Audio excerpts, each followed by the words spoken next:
I can hear my husband and mother-in-law's voices in the distance. They belittled and disparaged the lunchbox shop I had cherished. I had endured my mother-in-law's harassment for 7 years, but was it right to be trampled on like this? Honestly, I had reached my limit. I had endured many hardships, but never had I felt such frustration. I was so upset that I couldn't even cry. "Please, let me get a divorce," I said, forcing the words out from the back of my throat. The next day, I started quietly preparing to leave, packing my belongings. Click. When I looked to see what it was, my husband's stepdaughter, Serena, was pointing her smartphone camera at me and laughing. Being divorced twice is so hilarious. Ha ha. Pathetic! You were probably dumped by your ex-husband too. Adding insult to injury, my husband chimed in. Just then, I heard the sound of a car outside. "It looks like my ride is here," I said, and everyone present looked puzzled. Outside, a luxury car with a chauffeur was waiting, and my husband, mother-in-law, and Serena were all taken aback. Ignoring their murmurs, the door quietly opened and out stepped a tall, handsome man who looked like a model. The moment Serena realized who he was, she screamed. Justin! He was a genuine model named Justin, about the same age as Serena. Amy and Jason just stared at him in disbelief, unable to grasp the situation. They couldn't believe such a big star was standing before them. Serena, covering her mouth and slightly excited, asked, But why is Justin here? I calmly and coolly responded, "My name is Nancy. I was divorced once, but I have now been remarried to my current husband, Jason, for 7 years. We are both working, with Jason employed as a company worker and me running a lunchbox shop. My shop is located just a little off the main street of the shopping district near the station. Welcome. How about a chicken lunchbox?" I had been selling lunchboxes at my shop, Nancy, and was calling out to customers that day as well. 7 years ago. Whether it was my voice or the smell of the lunchbox, Jason came into my shop. With his handsome face and tall, slender figure, he was the kind of man who could take your breath away. Outside, it was drizzling, and unlike the people hurrying past, he stood still, carefully looking at the lunchboxes displayed inside. He must have spent a good 10 minutes deciding. Excuse me. Can I have one chicken lunchbox, please? I remember how he looked embarrassed as he brought it to the register. After he paid, I put the lunchbox in a plastic bag and handed it to him. He then asked, Do you have some time after this? Maybe we could have a meal together. No, that would be inappropriate, I replied. Then, could I at least get your contact information? Of course, I refused that too, but he came back another day. So he continued buying a chicken lunchbox and making small talk before leaving. He'd mention things like how nice the weather was, how pretty the flowers outside were, or how delicious yesterday's fried chicken was. Through these repeated encounters, I gradually became attracted to him. We started sharing personal stories, and we discovered that both of us had been divorced before, which brought us closer together. Jason said, If you don't mind, would you go out with me? What? Actually, I fell in love with you at first sight when we met.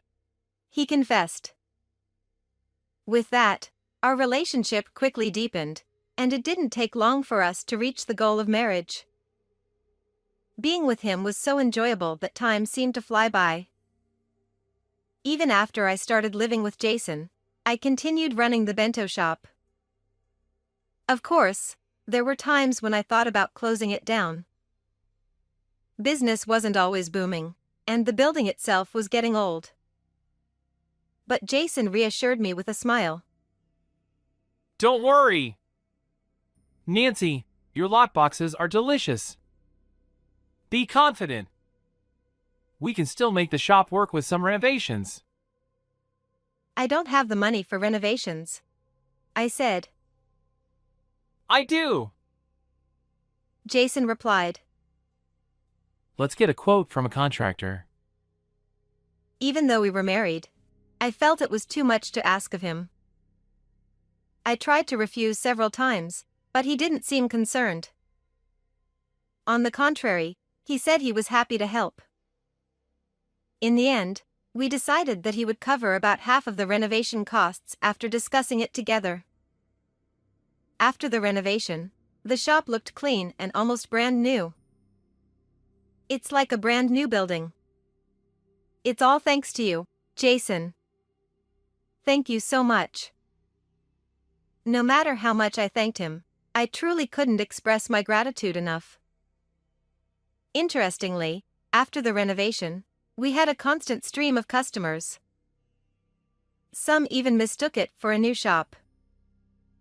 The change in the shop's atmosphere likely contributed to this. All right, let's keep this momentum going. Let's add some new items to the menu. I felt energized and enthusiastic, and every day felt fresh and exciting.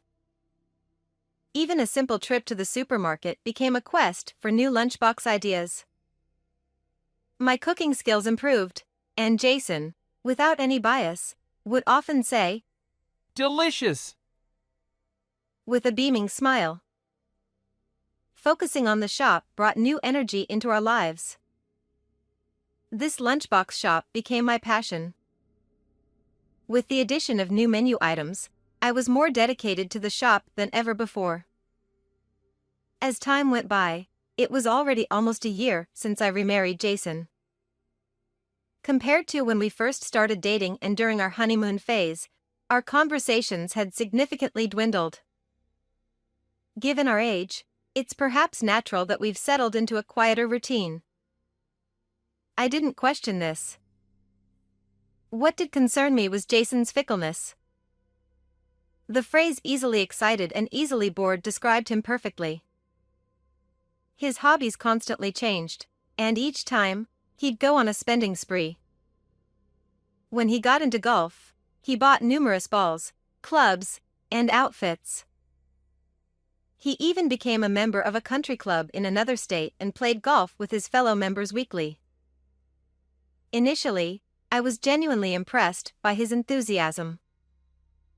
However, our house soon overflowed with golf equipment, and just as I struggled to keep things organized, he picked up a new hobby, solo camping. He said it started because of an invitation from his golf buddies. I asked him why he would go solo when he had a family.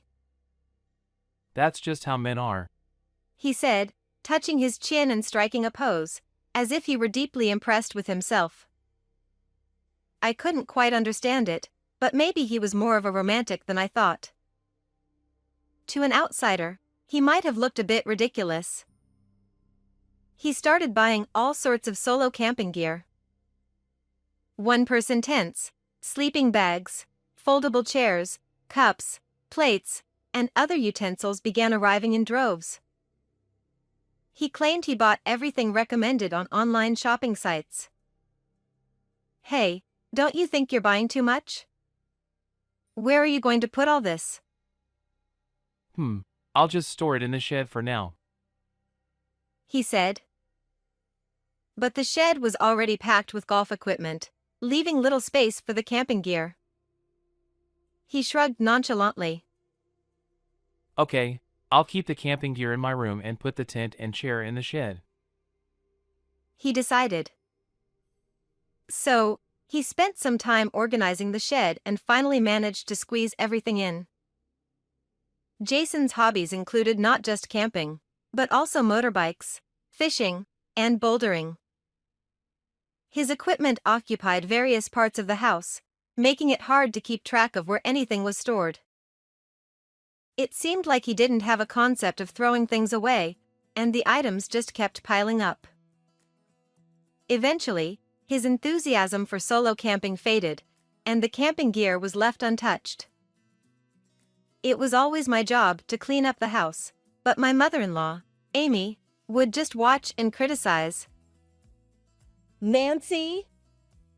You're touching Jason's things again without permission? Amy had a harsh attitude toward me and complained no matter what I did, even when I was tidying up. If we let things pile up like this, there will be no room to walk. Excuses! Excuses! Oh, how dreadful! She would say, sighing and looking at me with disdain before walking away. When I remarried and moved in with Jason, his mother also came to live with us. I'll be staying with you, she said, showing up with a large Boston bag and a carry-on suitcase. I was shocked.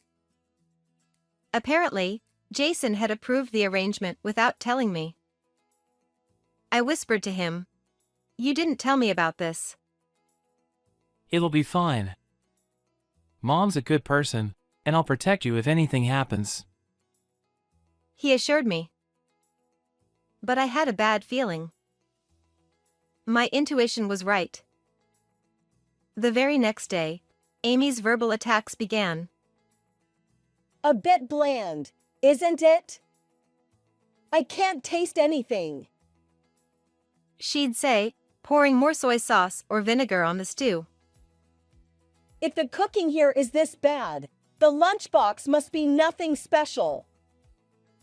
Her words stung, making me feel as though all my efforts were being dismissed. Mom, please stop. Nancy made this for us. Jason would defend me initially. But whenever Amy said something, he would quickly fall silent. It seemed he couldn't stand up to his mother when she spoke sternly. Amy constantly found new things to criticize. Nancy, what's this dirt? Can't you even clean properly?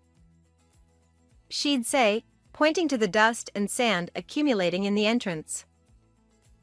And the stairs too. There's dust gathering in the corners. How can you not notice? I know. I couldn't help but think that if she complained so much, she should at least help out a little. But she never did any cooking or cleaning herself. She just criticized me. Jason eventually stopped defending me. He probably didn't want to get involved in the hassle. When Amy started her tirades, he'd get up and leave the room, even during meals. See, because of you, Jason left without eating. Actually, it's because of you, I wanted to say but held back. Jason's stepdaughter, Serena, also looked down on me, encouraged by Amy. Hey, I told you I hate fish. Why did you serve it? Are you trying to annoy me? As a high schooler, Serena was outspoken and spoiled by Amy, refusing to eat anything she didn't like. Whatever. I'm done, she'd say, leaving the table, ignoring my efforts to provide balanced meals. I wondered how long this daily struggle would continue. Despite my worries, I put on a cheerful face at the lunchbox shop, my one sanctuary. Since the lunchbox shop gained popularity, sales have increased, and we have acquired several large clients. This was unimaginable before the renovation. The shop's success is thanks to Jason, I thought. I tried everything I could, new seasonal menus, and smaller and healthier options for women. Still, Amy and Serena scoffed, making me feel frustrated. Even after 7 years of marriage, nothing changed. Despite the constant sarcasm, I developed a habit of letting their comments go in one ear and out the other. When I didn't react to their remarks, Amy and Serena seemed to lose interest and eventually stopped. Meanwhile, Jason started coming home late more frequently. I wondered what was going on, but the smell of perfume on his suits and shirts gave it away. It was a sweet, feminine scent, unlike anything Jason would wear. He must have another woman. A man who quickly loses interest in his hobbies likely does the same with relationships. Amid these troubled days, I returned home after a day at the lunchbox shop to find Jason making an unexpected demand. We're selling the lunchbox shop for cash. You should find a job that pays more, he declared. I was stunned, standing still with my eyes blinking in disbelief. What? Did you just say we're selling the shop? That's right! Get rid of that lunchbox shop that only poor people visit, he insisted. I had no idea what had brought this on. Soon, Amy joined in from behind, gleefully saying, That's right. It's embarrassing to run a lunchbox shop for commoners. Her eyes sparkled as if she thought it was a brilliant idea, but I could sense nothing but malice. Why do we need to sell my shop? We're not in financial trouble, I protested. I need the money right away, Jason responded. For what? I asked. Stop arguing and do as Jason says. How dare you talk back to him? Amy shouted. Really? If you sell the shop, can you buy me a bag? Serena chimed in, suddenly perking up. Serena, now a university student preparing for job hunting, seemed to have developed a taste for branded goods recently. I won't sell the shop. No way. I protested, but my words fell on deaf ears. Jason declared. The shop is under my name anyway. Don't pretend you've forgotten. His words shocked me. During the renovations, we changed the ownership to his name, thinking it would be beneficial in the future. I had trusted Jason completely. I never imagined it would backfire like this. Their voices seemed to grow distant as they argued. My precious lunchbox shop was being taken away, ridiculed, and belittled. For 7 years, I endured everything Amy said, but now, to be trampled on like this? I had faced many hardships, but nothing had ever felt so painful. I was so angry I couldn't even cry. I want a divorce, I said, my voice barely a whisper from deep within my throat. The next day, I began quietly packing my things. I filled a suitcase and several boxes with clothes and personal items. I even packed the mug I used. Click. I heard the sound of a camera shutter. When I looked up, Serena was aiming her camera at me, laughing. Divorced twice? That's hilarious. She mocked. Miserable, aren't you? Got dumped by your first husband too, huh? Jason added, twisting the knife. At that moment, he reminded me of his mother. I supposed it was natural, given they were related. Amy was humming happily. As I finished packing and carried my things to the entrance, I heard a car pulling up outside. It looks like my ride is here, I said. Everyone looked puzzled as I opened the door and stepped outside with my luggage. A chauffeur-driven luxury car was parked outside, leaving Jason, Amy, and Serena stunned. Amy asked, What's with this car? Jason added, A luxury car? Why? Serena noticed someone stepping out of the car, and exclaimed, Hey! Someone's getting out! Ignoring their murmurs, I watched as the car door opened. Out stepped a tall, handsome young man, looking like a model. The moment Serena recognized him, she screamed. Justin! The young man, Justin, was a bona fide model, not just in America but globally. He was a national heartthrob, starring in hit dramas and movies. His roles ranged from charming high school boys to enigmatic villains, earning him a reputation as a genius actor. Amy and Jason stared at him, failing to comprehend who he was. They couldn't believe such a big star was in front of them. Serena, covering her mouth in excitement, asked, But why is Justin here? Calmly and composed, I replied, He's my son. What? Serena and Jason shouted in unison. Justin gave a polite bow to the bewildered trio. Thank you for taking care of my mom. He said, his tone gentle but his eyes stern. His impeccably handsome face delivered the words coldly, making Jason, Amy, and Serena feel the weight of his gaze. It wasn't quite a glare, but the intensity was palpable, filling the air with a tense energy. Justin continued, I've done a thorough investigation into your activities. Jason flinched, his shoulders twitching.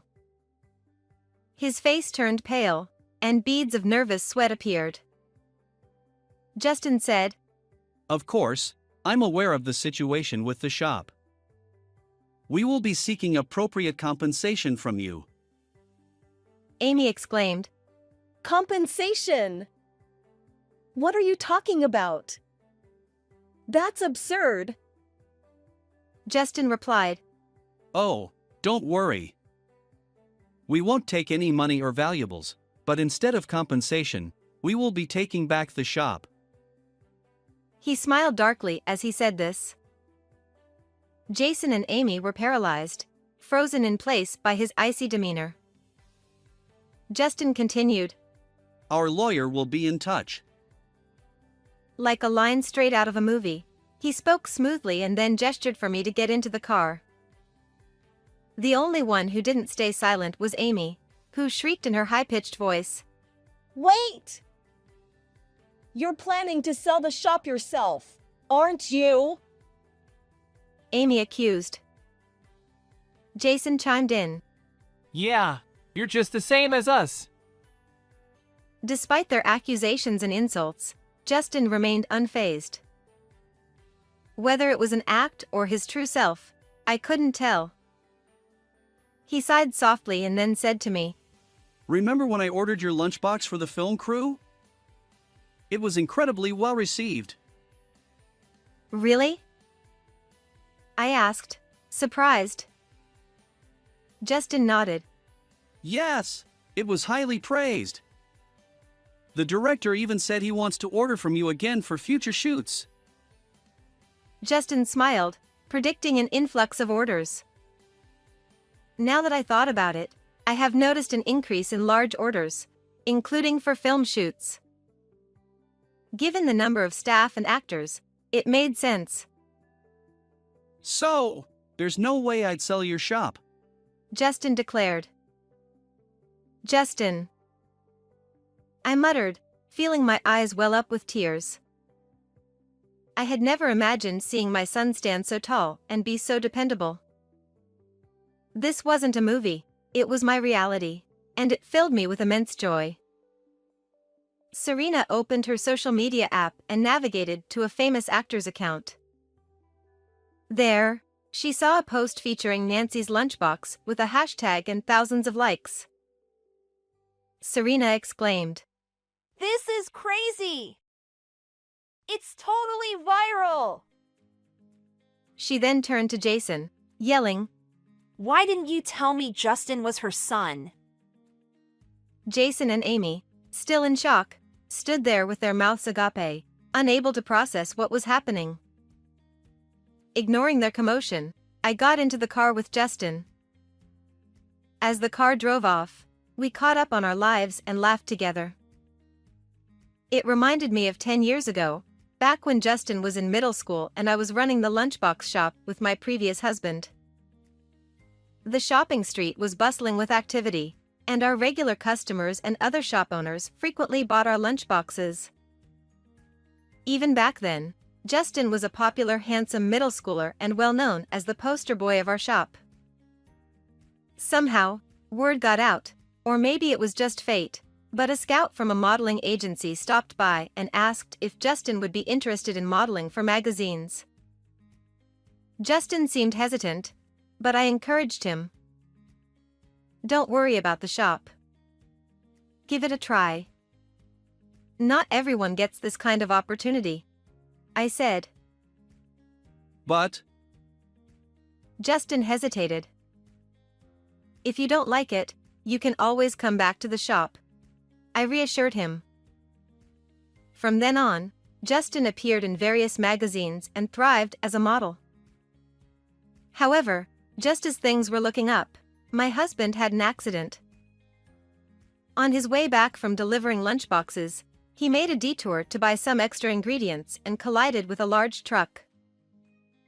By the time I rushed to the hospital, it was too late. I still remember the feeling of falling into a dark abyss, with no light in sight. I didn't know what to do about Justin's schooling. Then, the agency suggested that Justin study abroad, thinking it would be a good opportunity for him to expand his modeling career. Mom, I'll become more famous and come back for sure. Until then, don't give up on the lunchbox shop. Justin had said. So, Justin went overseas to study, and I stayed behind to run the lunchbox shop alone. Even while he was abroad, we kept in touch, and I occasionally mentioned my remarriage. But I kept Justin's existence a secret from Jason. I worried that revealing it to my new family might cause unnecessary trouble. I didn't want anything to hinder my son's career. Even after remarrying, Justin and I continued exchanging messages regularly. However, to avoid worrying him, I didn't mention Amy's harassment or the issues with the shop's ownership. I always sent the same messages, saying I was doing well and encouraging him to do his best. Despite that, Justin seemed to sense something was off. Recently, I've been worried about you, Mom. So, I looked into a few things. Justin admitted. Oh, you silly boy. I'm sorry for making you worry, I said.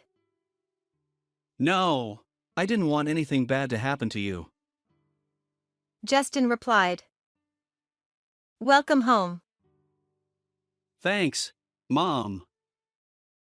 We embraced each other warmly, savoring the moment. Justin said, So, Mom, let's talk about the future. To my surprise, he had arranged a house for me. Please don't trouble yourself. I can manage on my own, I replied. It's fine. I want to be a good son and take care of you. He insisted. The house was within walking distance of the lunchbox shop, fully furnished with all the appliances and utensils I could need. It was the epitome of comfort and convenience. I was so moved and grateful that I almost cried. Thank you for such a wonderful home. I'll cherish it, I said. From that day on, I started a comfortable life in my new house. Justin quickly hired a lawyer to settle things with Jason. He planned to reclaim the rights to the shop and seek alimony for Jason's infidelity. Additionally, he intended to demand compensation from my mother-in-law for the mental distress she had caused me. However, what the lawyer discovered was even more shocking. Jason was currently involved in disputes with multiple women, at least 4 besides myself. Realizing what a shameless man he was, I felt more relieved than ever that I had managed to divorce him. I also heard from the lawyer that Amy and Serena have become reclusive. They had been bad-mouthing my cooking and the lunchbox shop to friends and neighbors, fabricating stories about bland food and infestations of rats and insects. However, their baseless claims were not taken seriously, likely due to the high ratings the lunchbox shop received on social media. Consequently, they were seen as troublemakers and shunned. Serena even had a job offer rescinded because of her negative social media posts. I could almost hear my mother-in-law's shrill voice saying, It's not our fault. It's that wife's fault. The embarrassment must be overwhelming for them, as they value their public image greatly. But they brought this upon themselves. As for me, I've continued running the lunchbox shop post-divorce and my days are fulfilling. Thanks to Justin, I regained the rights to the shop. When I received this good news, I was so thrilled I jumped up 30 centimeters. He also introduced the shop to his actor friends and directors, leading to a TV feature. This increased our popularity, attracting customers from far and wide. On weekends, our lunchboxes sell out quickly. I hired more staff to handle the increased demand, turning the shop into a bustling enterprise. Although we face occasional mistakes and issues, I am immensely grateful for our success. People often ask why the shop is named Nancy. Justin was curious about this too. The answer is simple. Justin's father said he loved my smile and named the shop after me, making me the poster girl. Hearing this, Justin, our customers, and employees all respond with an enlightened I see. This shop was never just my endeavor, it has always been a joint effort. And now, with Justin and the employees, it's even more so. The busy shop is filled with a variety of lunchboxes, from staple items to trendy new ones. Welcome. How about a hearty chicken lunchbox? It reads a sign promoting our #1 seller. A young man near the sign picks up a chicken lunchbox and brings it to the register. Thank you, I say as I make it a point to stand at the counter and serve customers alongside my team. Today, the lunchbox shop Nancy is as bustling as ever.